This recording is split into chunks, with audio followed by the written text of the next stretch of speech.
Baik, Bapak Ibu Saudara, kita mengucap syukur pada Tuhan dalam doa. Kita berdoa.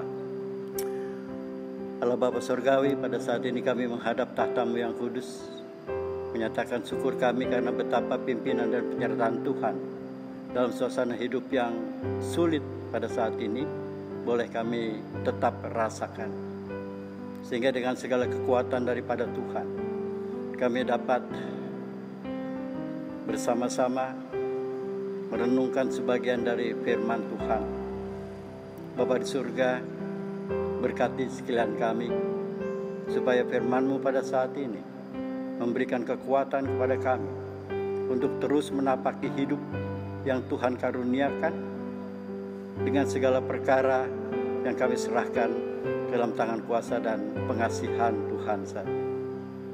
Berkati kami ya Bapa, di dalam nama Tuhan Yesus kami berdoa. Amin.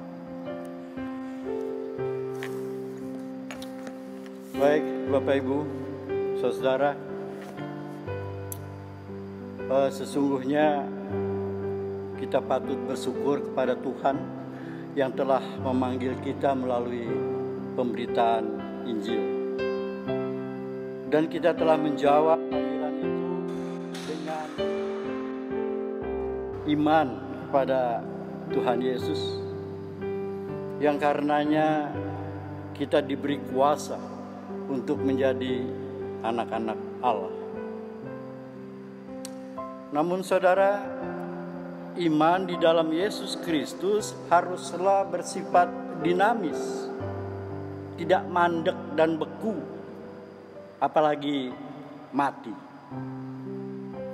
Karena Kristus yang kita imani adalah Kristus yang bangkit, Kristus yang hidup. Jadi bagaimana mungkin kita mengaku beriman kepada Kristus yang bangkit, Kristus yang hidup, jikalau iman kita mandek, bahkan mati. Iman yang hidup dan dinamis haruslah nyata dalam perbuatan atau tindakan kita. Karena ada tertulis, iman tanpa perbuatan pada hakikatnya adalah mati. Saudara, hari ini hari Minggu Paskah ketiga, hari yang masih kental dengan nuansa peristiwa kebangkitan Yesus Kristus. Dalam cerita-cerita tentang penampakan Yesus setelah kebangkitannya, kita melihat respon atas orang-orang yang dijumpai. Respon yang pertama dan utama adalah hidup mereka berubah. Dari takut dan bersembunyi menjadi berani menampakkan diri. Dari lesu, sedih, kecewa, dan putus asa menjadi semangat, menjadi sukacita dan berkobar untuk memberitakan Injil sebagai respon atas iman kepada Yesus Kristus yang bangkit. Untuk hal ini, pembacaan kita dari Injil Lukas pasal 24 ayat 13 sampai dengan 35. Lukas memulai kisahnya dengan menceritakan dua orang murid Yesus yang bersiap pergi ke Emmaus. Sebagai murid Yesus, di hati Kleopas dan temannya tentu masih membekas kesedihan dan kegalauan atas peristiwa penyaliban Yesus yang baru 3 hari berlalu. Meskipun kemudian ada berita tentang kebangkitannya, saudara, namun berita itu tidak serta-merta mereka percaya dan tidak mengurungkan maksud mereka untuk kembali ke desa asal mereka di Emmaus. Dengan tekad yang bulat mereka tetap pergi, menempuh perjalanan dari Yerusalem ke Emmaus dengan berjalan kaki sepanjang lebih dari 11 kilometer. Perjalanan yang cukup jauh dan pasti melelahkan. Dan perjalanan itu mereka tempuh bukan dengan bersemangat, melainkan sebaliknya, saudara. Disertai juga ada perasaan sedih, kecewa, dan putus asa. Mereka sangat terpukul oleh sebab simpang siurnya berita-berita mengenai jasad Yesus. Padahal kematian Yesus yang disalib itu sesungguhnya sudah sangat menekan perasaan mereka. Saudara, nampaknya mereka berjalan tidak terlalu cepat. Sebab kemudian ada seseorang lain yang asing bagi mereka yang dapat menyusul dan kemudian bergabung, berjalan bersama mereka. Kepada orang itu, mereka menumpahkan isi hati mereka tentang kekecewaannya, tentang kesedihannya, dan kebingungan mereka atas segala peristiwa yang dialami Yesus, Rabi mereka. Menjelang malam, mereka sampai di Emmaus. Lalu orang asing yang sesungguhnya Yesus itu bersikap seolah-olah hendak terus berjalan. Tetapi sesuai dengan adat yang lazim, terlebih terhadap orang asing, Kleopas dan kawannya mengundang Yesus untuk makan dan bermalam. Undangan itu diterima oleh Tuhan Yesus. Pada saat mereka duduk hendak makan, Tuhan Yesus, saudara, melakukan adegan ulang saat perjamuan terakhir dengan para murid. Ada dikatakan dalam ayat 30 pembacaan kita, Ia mengambil roti, mengucap berkat, lalu memecah-mecahkannya dan memberikan kepada mereka. Melalui adegan ulang saat perjamuan terakhir itu, kedua murid yang ada di hadapannya itu tersadar. Mereka melihat, dalam kesadarannya mereka melihat dan mengenali Yesus. Yesus yang beberapa hari lalu mati. Yesus yang kini juga kabarnya simpang siur tentang di mana jasad, ternyata kini telah bangkit dan hadir di tengah-tengah mereka. Kristus yang bangkit menjumpai mereka dan menjadi kawan seperjalanan. Kristus yang bangkit mau mampir dan menemani, bahkan melayani mereka makan. Saudara, ini adalah sesuatu hal yang luar biasa. Ini pengalaman iman mereka yang sungguh mengagumkan. Namun kemudian dalam kekaguman mereka melihat Yesus lenyap. Yesus tiada lagi di hadapan mereka. Saudara,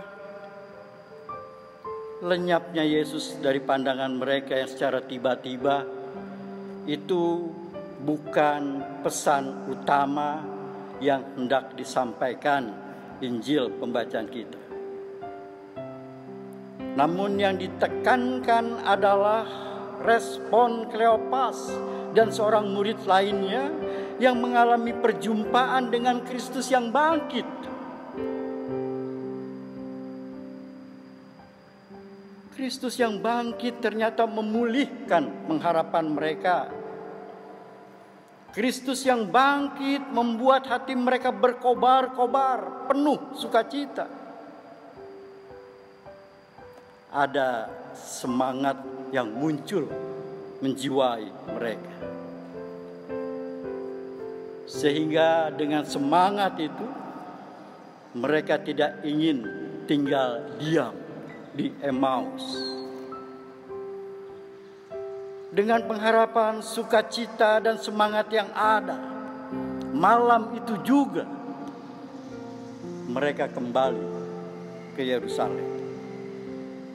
Kembali menempuh perjalanan 11 kilometer untuk menjumpai para murid yang lain, untuk menyampaikan kabar sukacita tentang kebangkitan Kristus.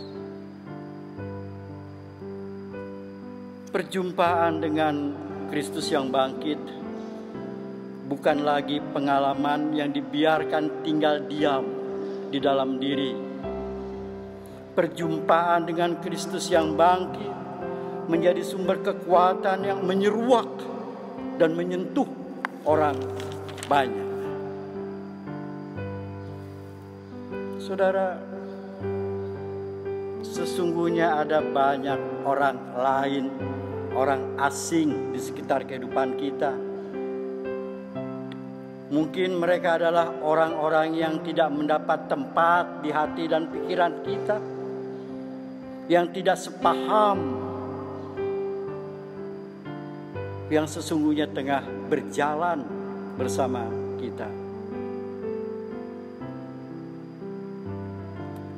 Melalui orang lain, orang asing itu, kita pun diingatkan bagaimana Yesus, orang lain, orang asing yang bergabung menjadi kawan seperjalanan dua orang murid menuju Emmaus. Sesungguhnya saudara, ada banyak hal yang dapat kita petik sebagai pengajaran dari Kleopas dan seorang murid lain saat mengalami perjumpaan dengan Kristus. Kita sebagai murid Kristus yang dalam iman telah mengalami perjumpaan dengan Kristus, kiranya tetap memiliki semangat untuk mewartakan Injil melalui perbuatan-perbuatan yang didasari iman kepada Allah di dalam Yesus Kristus. Apapun yang dapat kita lakukan sebagai sebuah kebaikan dan menjadi berkat bagi orang lain, panggilan kita sebagai anak-anak Allah untuk melakukan itu. Iman kita harus hidup. Iman kita harus dinamis. Sebab kita mengimani Kristus yang bangkit, Kristus yang hidup. Kiranya kita sebagai gereja pun dapat menghidupi iman kita dengan segala perbuatan yang dapat menjadi berkat bagi sesama, walaupun itu sebagai orang asing, sebagai orang lain di dalam kehidupan kita. Kiranya Tuhan menolong kita untuk dapat menyatakan segala kehendak-Nya, supaya kita menjadi berkat bagi sesama. Tuhan memberkati kita. Amin. Mari kita berdoa. Kembali kami menghampiri hadirat-Mu yang kudus ya Bapa. Kami sungguh bersyukur karena melalui terang kebenaran firman, kami sekalian anak-anak-Mu diingatkan bahwa sesungguhnya kami sebagai gereja, sebagai murid-murid Tuhan, sudah mengalami perjumpaan dengan Kristus yang bangkit. Namun seringkali kami lalai, kami tidak punya semangat untuk menyatakan sukacita atas perjumpaan kami dengan Kristus yang bangkit, sebagaimana yang sudah diteladankan Kleopas dan murid Tuhan lain. Melalui terang firman-Mu pada saat ini Bapa, biarlah kami boleh belajar bahwa itulah panggilan kami sebagai anak-anak Tuhan, menjadi saksi kemuliaan Tuhan dimanapun, kapanpun, bagaimanapun situasi. Kami harus nyatakan. Biarlah Roh Kudus yang memberikan kekuatan kepada kami untuk kami dapat menyatakan semuanya itu, supaya sungguh kami layak untuk disebut sebagai anak-anak-Mu ya Bapa, supaya sungguh kami layak untuk disebut sebagai murid-murid Tuhan Yesus. Allah Bapa di surga, dalam kesempatan kami berdoa pada saat ini, kami juga datang menyerahkan seluruh pergumulan yang dihadapi gereja-gereja Tuhan. Kiranya juga Tuhan hadir di tengah-tengah mereka. Setiap persoalan dan juga masalah itu menjadi kekuatan kepada mereka untuk terus berserah kepada Tuhan. Karena kami yakin, kami percaya bahwa Tuhan tidak akan membiarkan kami gereja-Mu berjalan sendiri. Tuhan akan tuntun kami menapaki zaman dengan segala situasi yang ada. Kami serahkan keberadaan kami, baik secara pribadi, keluarga maupun persekutuan gereja Tuhan, ke dalam tangan kuasa dan pimpinan Tuhan saja. Dalam kesempatan kami berdoa pada saat ini, kami juga ingin menyerahkan segala pergumulan, permasalahan yang dihadapi kami sebagai bangsa dan negara. Karena pada saat ini kami, masyarakat bangsa Indonesia, tengah menghadapi musibah berkenaan dengan virus corona. Bapa di surga, kami yakin, kami percaya bahwa Tuhan pada akhirnya akan menyatakan yang terbaik kepada kami. Dan biarlah melalui musibah yang ada, justru kami diajak untuk lebih lagi mendekatkan diri kepada Tuhan, untuk lebih berserah lagi kepada Tuhan. Pimpin dan berkati para petinggi negeri ini, supaya mereka dapat mengambil kebijakan untuk kemakmuran bangsa dan negara kami. Tuhan berikan kekuatan, Tuhan berikan penghiburan kepada mereka yang sakit, kepada para medis yang merawat mereka juga, kiranya Tuhan berikan kesabaran dan juga kesehatan untuk mereka. Allah Bapa di surga, dalam kesempatan kami berdoa pada saat ini, kami juga ingin menyerahkan hidup dan kehidupan kami ke dalam tangan kuasa dan tuntunan Tuhan saja.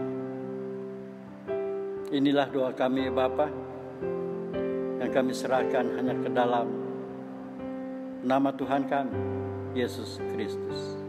Amin.